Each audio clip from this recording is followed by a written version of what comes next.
Ansori rahmatullah dan Mas Hilmi akan menjelaskan sedikit mengenai al-maqasid al-syariah sebagai pendekatan dalam penyelesaian problematika hukum Islam dan hukum keluarga Islam. Yang pertama, saya akan menjelaskan mengenai pengertian dan kandungan maqasid al-syariah. Jadi, al-maqasid al-syariah itu terdiri dari dua kata, yaitu maqasid dan syariah. Kata maqasid merupakan bentuk jamak dari maksud yang berarti maksud dan tujuan, sedangkan syariah mempunyai pengertian hukum-hukum Allah yang ditetapkan untuk manusia agar dipedomani untuk mencapai kebahagiaan hidup di dunia maupun di akhirat. Dengan demikian, maqasid al-syariah sendiri itu berarti kandungan nilai yang menjadi tujuan pensyariatan hukum serta tujuan yang hendak dicapai dari suatu penetapan hukum. Kajian teori maqasid al-syariah dalam hukum Islam itu sangat penting. Argumentasi itu didasarkan pada pertimbangan berikut. Yang pertama yaitu hukum Islam adalah hukum yang bersumber dari wahyu Tuhan dan diperuntukkan bagi umat manusia. Yang kedua, jika dilihat dari aspek historis, sesungguhnya perhatian terhadap teori ini telah dilakukan oleh Rasulullah SAW, para sahabat, dan generasi mujtahid sesudahnya. Yang ketiga, pengetahuan tentang maqasid al-syariah merupakan kunci keberhasilan mujtahid dalam ijtihadnya, karena di atas landasan tujuan hukum itulah persoalan dalam bermuamalah antar sesama manusia dapat dikembalikan. Untuk yang selanjutnya yaitu kandungan maqasid al-syariah dapat diketahui dengan merujuk ungkapan Al-Syatibi, seorang tokoh pembaru usul fikih yang hidup pada abad ke-8 Hijriah dalam kitabnya Al-Muwafaqat fi Usul al-Syariah. Dalam kitabnya beliau mengatakan bahwa sesungguhnya syariat itu ditetapkan tidak lain untuk kemaslahatan manusia di dunia dan di akhirat. Jadi pada dasarnya syariat itu dibuat untuk mewujudkan kebahagiaan individu dan jamaah, memelihara aturan serta menyemarakkan dunia dengan segenap sarana yang akan menyampaikannya kepada jenjang-jenjang kesempurnaan, kebaikan, budaya, dan peradaban yang mulia, karena dakwah Islam merupakan rahmat bagi semua manusia. Nah, maslahat sendiri secara umum dapat dicapai melalui dua cara. Yang pertama, mewujudkan manfaat, kebaikan, dan kesenangan untuk manusia yang disebut dengan istilah jalb al-manafi. Manfaat ini bisa dirasakan secara langsung saat itu juga atau tidak langsung pada waktu yang akan datang. Yang kedua, menghindari atau mencegah kerusakan dan keburukan yang sering diistilahkan dengan dar al-mafasid. Jadi yang menjadikan tolak ukur untuk menentukan baik buruknya sesuatu yang dilakukan adalah apa yang menjadi kebutuhan dasar bagi kehidupan manusia. Untuk penjelasan yang selanjutnya akan dijelaskan oleh Mas Ansori. Selanjutnya yaitu penggalian hukum melalui maqasid syariah. Nah, maqasid syariah di sini dalam artian yaitu penggalian hukum dengan cara mendatangkan kemaslahatan dan menolak kemafsadatan. Jadi penggalian hukum melalui maqasid syariah yaitu dengan mendatangkan suatu kemanfaatan bagi manusia atau bagi orang banyak dan menolak kerusakan bagi manusia atau orang banyak. Nah, dalam maqasid syariah ini tujuannya yaitu memelihara 5 hal. Yang pertama yaitu memelihara jiwa. Nah, yang kedua yaitu memelihara harta, dan yang ketiga yaitu memelihara akal. Nah, yang keempat untuk memelihara keturunan, dan yang terakhir yaitu untuk memelihara agama. Nah, pada dasarnya tujuan maqasid syariah ini untuk mendatangkan suatu kemaslahatan. Jadi tidak ada kerusakan bagi manusia dalam menjalankan sesuatu hal. suatu hal tersebut dapat dikatakan makosidu syariah apabila memenuhi 4 syarat. Yang pertama yaitu harus bersifat tetap, dalam artian mana-mana yang ada itu harus bersifat pasti atau setidaknya mendekati dengan kepastian. Yang kedua yaitu harus bersifat jelas, dalam artian makna-makna yang ada itu harus bersifat jelas sehingga para fuqaha memaknai makna-makna tersebut tidak terdapat perbedaan. Nah, yang ketiga yaitu harus adanya ukuran. Jadi makna-makna yang ada itu harus terdapat ukuran-ukuran sehingga tidak adanya keraguan dan kerusakan terhadap makna tersebut. Kemudian yang terakhir yaitu bersifat umum. Nah, makna-makna tersebut tidak akan berubah meskipun terdapat perbedaan tempat dan juga waktu. Nah, makosidu syariah ini pada dasarnya juga sangat berkaitan dengan konsep-konsep syariat, di mana konsep syariat itu terbagi menjadi 4. Yang pertama, syariat itu ada tujuannya untuk mendatangkan kemaslahatan bagi manusia baik di dunia maupun di akhirat. Nah, yang kedua, syariat ini sebagai suatu dasar yang harus dipahami. Kemudian yang ketiga yaitu syariat ini sebagai hukum taklifi yang harus dijalankan oleh manusia.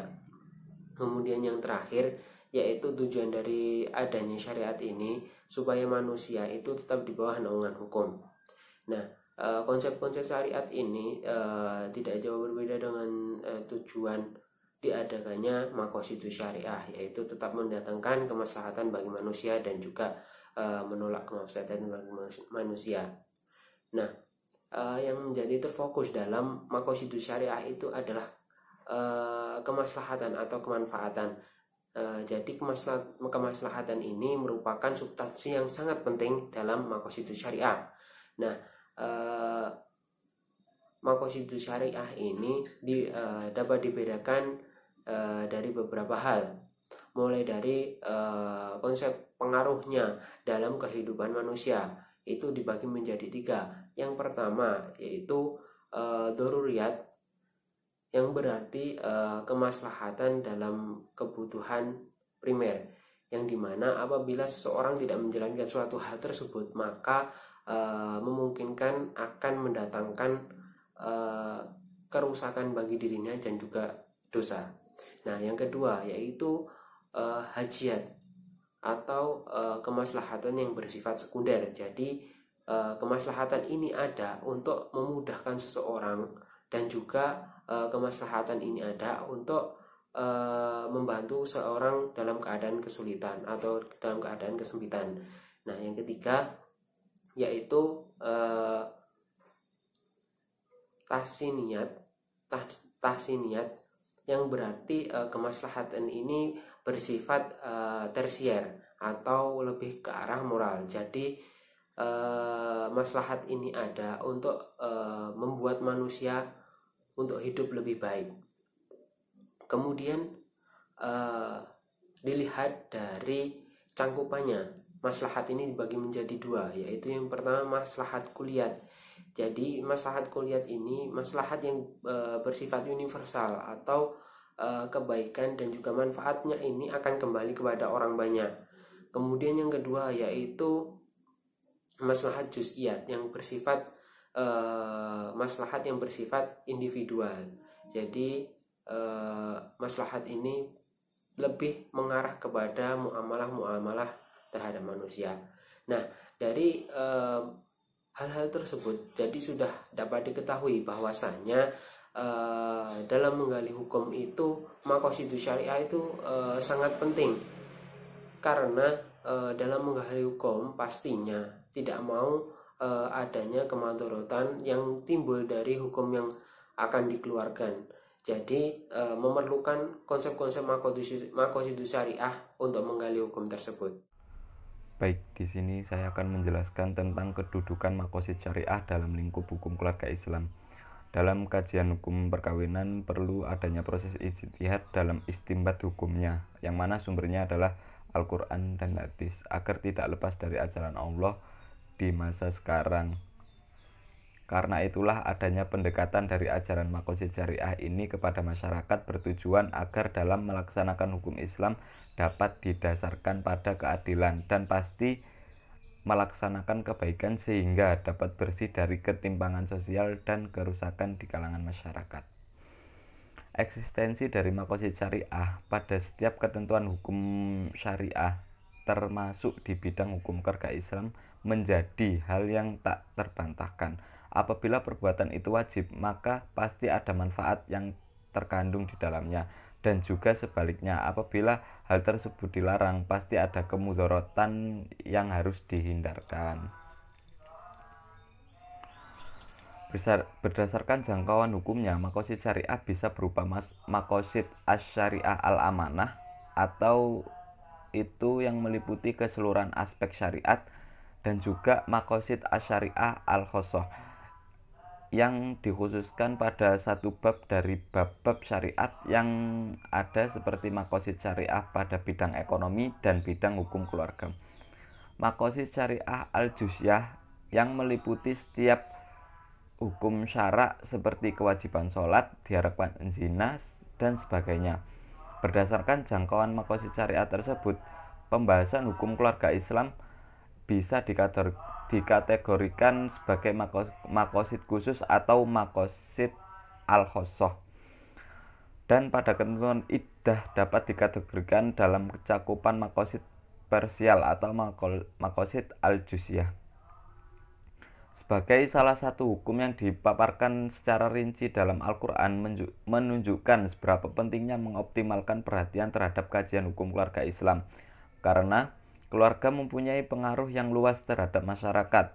Jika keluarga baik, maka masyarakat pun akan menjadi baik. Di samping itu juga agar seorang tidak mengingkari syariat hukum-hukum keluarga, sebagaimana yang telah dilakukan oleh orang-orang yang berusaha menentang hukum Al-Quran tentang pernikahan, perceraian, dan hukum waris. Berdasarkan pendekatan tujuan hukum tersebut, seorang pengkaji hukum keluarga Islam tidak menentu hukum suatu perbuatan kecuali setelah melalui analisis dampak hukum untuk melihat efek-efek timbul oleh perbuatan tersebut, sehingga menjadi jelas tingkat kemaslahatan manusia sebagai makosid syariah. Dalam pembaruannya, hukum perkawinan Indonesia berbasis makosid syariah memiliki prinsip-prinsip demokrasi. Dalam hukum perkawinan Indonesia menjadi legitimasi yang mempunyai nilai-nilai yang dianggap sebagai prasyarat atau demokrasi itu sendiri. Pertama, prinsip-prinsip keadilan, di mana nilai keadilan itu sendiri merupakan nilai universal yang diterima semua kalangan dimanapun suatu sistem politik maupun dan mekanisme demokrasi. Nilai keadilan tidak boleh dihilangkan. Kedua, prinsip kesetaraan dan persamaan hak dalam masyarakat demokratis. Seluruh warga negara memiliki hak yang sama, baik itu individu maupun hak publik, latar belakang suku, etnis, kelamin, agama, dengan tidak membedakan hak-haknya. Ketiga, prinsip kebebasan dan kemerdekaan, di mana warga negara berhak untuk mendapatkan kebebasan dan kemerdekaan dalam berpikir dan berekspresi atau mengungkapkan pendapat. Upaya secara maksimal objektivitas hukum perkawinan dalam pandangan makosid syariah perlu dilakukan penelusuran terhadap pemikiran hukum perkawinan Indonesia yang sudah ada. Penelusuran tersebut terutama mengenai metodologi pemikiran dalam penetapan hukum perkawinan Indonesia, karena problem yang dihadapi bukan lagi pada materi sebagai hukum Islam, namun sudah bertaraf nasional yang harus memperhatikan konteks tradisi masyarakat Indonesia. Pendekatan makosid syariah dalam hal ini menjadi sangat urgent, karena dengan pendekatan hukum Islam yang berbasis pada makosid syariah bergerak di wilayah teosentris menjadi hukum yang berbasis pada kajian antroposentris, yaitu hukum yang selalu menjadikan Tuhan sebagai titik poros menuju manusia yang menjadi titik poros.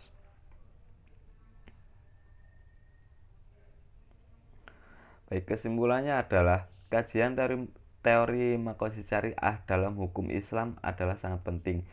Urgensi itu didasarkan pada pertimbangan-pertimbangan sebagai berikut. Pertama, hukum Islam adalah hukum yang bersumber dari wahyu Allah dan diperuntukkan bagi umat manusia. Oleh karena itu, akan selalu berhadapan dengan perubahan sosial. Dalam posisi seperti ini, apakah hukum Islam yang bersumber utamanya adalah Al-Quran dan Sunnah turun pada beberapa abad yang lampau dapat beradaptasi dengan perubahan sosial?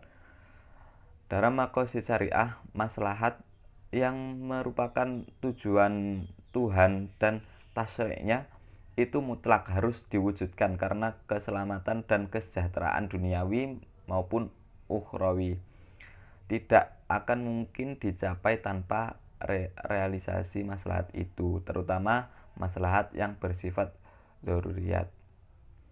Upaya secara maksimal objektivitas hukum perkawinan dalam pandangan makosid syariah perlu dilakukan penelusuran terhadap pemikiran hukum perkawinan Indonesia yang sudah ada. Penelusuran tersebut terutama mengenai metodologi pemikiran yang penetapan hukum perkawinan Islam karena problem yang dihadapi bukan lagi pada materi sebagai hukum Islam, namun sudah bertaraf nasional yang harus memperhatikan konteks tradisi masyarakat Indonesia. Cukup sekian presentasi dari kelompok kami. Kurang lebihnya mohon maaf. Assalamualaikum warahmatullahi wabarakatuh.